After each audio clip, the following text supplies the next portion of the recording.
సుజాత, దొంగబాబా కృష్ణానంద ఆశ్రమంలో పరిస్థితి గందరగోళంగా ఉంది.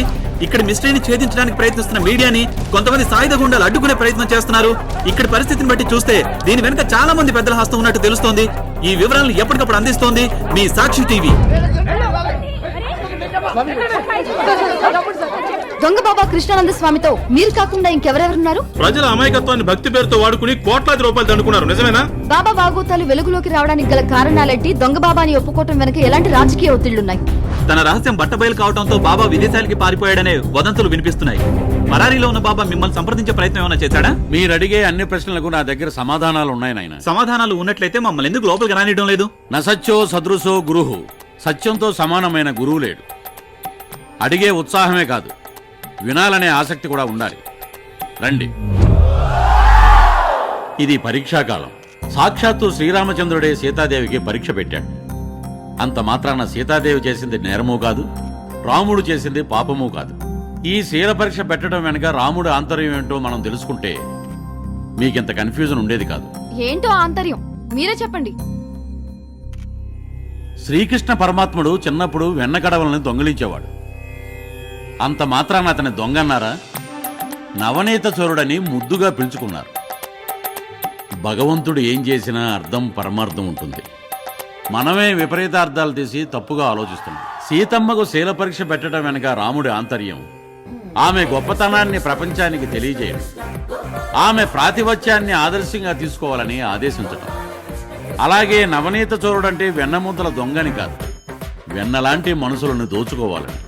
అదే ప్రేమతత్వం. వాళ్ళ సంగతి వదిలేండి సార్. కృష్ణానంద స్వామి దొంగని ఎందుకన్నాడో ముందు అది చెప్పండి. ముందే చెప్పానుగా, ఇది పరీక్షాకాలం అని. ఏడాది పొడవునా చదివిన చదువుకి చివరి రోజు పరీక్ష ఎందుకు పెడతారు? పాస్ అయితే పై తరగతి పంపడానికి, ఫెయిల్ అయిన వాళ్ళని అదే తరగతిలో ఉంచడానికి. అలాగే బాబా తన భక్తుల్లో నిజమైన భక్తులెవరో, దొంగ భక్తులెవరో తెలుసుకోవడానికి పెట్టిన పరీక్ష. ఆ దొంగ భక్తులను ఏరివేయడానికి బాబా పెట్టిన పరీక్ష ఇది. నాకు తెలుసు, నా భగవంతుడు నన్ను మోసం చేయడు. కృష్ణానంద స్వామి దొంగ బాబా కాదని తమ భక్తికి పరీక్ష పెట్టిన శ్రీకృష్ణుడని తెలిసిన భక్తజనం సంతోషంలో మునిగి తేలుతున్నారు. బాబా పెట్టిన పరీక్షలో తాము నెగ్గామంటూ బాబా భక్తులు హర్షాన్ని వ్యక్తం చేస్తున్నారు. బాబా, దిక్కులేని వాళ్ళందరికీ నువ్వే దిక్కు స్వామి. నా పసుపు కుంకల్ని కాపాడిన దేవుడు వయ్యా నువ్వు. Thank you sir. నీ promotion letter. Thank you very much sir. Thank you brothers. Thank you sir. నువ్వు టాలెంటెడ్ అని నాకు తెలుసురా. దేవుడు భక్తులకు పరీక్ష పెట్టినట్టు నీకు పెట్టాడు. హర్ట్ చేసి ఉంటే sorry. Congratulations my boy. Krishnananda Maharaj కి జై. ఇదేదో డ్రామాలా ఉంది సార్.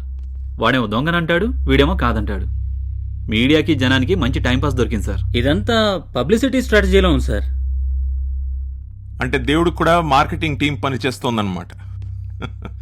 నేను ఒక దొంగని అని వాడు చెప్తున్నప్పుడు వాడి మాటల్లో డెన్సిటీ, కళ్ళల్లో ఆనెస్టీ నన్నే కన్ఫ్యూజ్ చేశాయి. నిజానికి అబద్ధానికి మధ్య తేడా పట్టుకోలేనంత గొప్ప నటుడు వాడు. మీరు ఒక పని చేయండి, ఆ స్టేజ్ మీద ఉన్న లాయర్, పోలీస్, పొలిటీషియన్ వాళ్ళ బయోడేటా మొత్తం డీటెయిల్ గా గ్యాదర్ చేయండి. Okay sir. మరొక విషయం, ఆ మాటలు మాంత్రికుడు, తలపాకు పంతులు ఎవరో వాడి హిస్టరీ మొత్తం నాకు కావాలి. అలాగే సార్.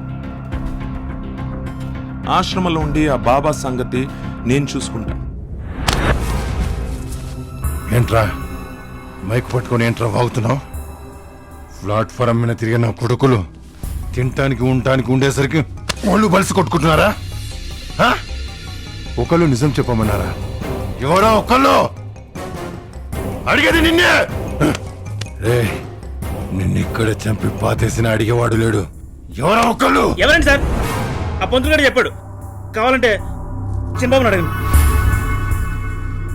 అవునన్నా, వాడికి మెంటల్ నీకు ముందే చెప్పాను కదా. అయినా ఏం సార్ ఇది? ఆయన వాడు చెప్పంటాడు, మీరే చెప్తే చంపేస్తా అంటారు. ఎవరు మాట అర్థం కాక తలకాయ పైలిపోతుంది. ఇక్కడ చంపేయండి సార్, ఏదో బతకలేకపోతున్నాం. నేను అమ్మ జీవితం ఎక్కడ ఉన్నాం సార్? బయటే బెటర్ కదా సార్. బాధ అయితే మనసు ఎందుకు పెగ్గలు తాగొచ్చు. ఇక్కడ ఏముంది సార్? అగరొత్తులు, సాంబ్రాణి తప్ప ఒక సిగరెట్ లేదు, ఓ ముంతాటక లేదు, ఏదీ లేదు. చంపేయండి సార్, చంపేయండి.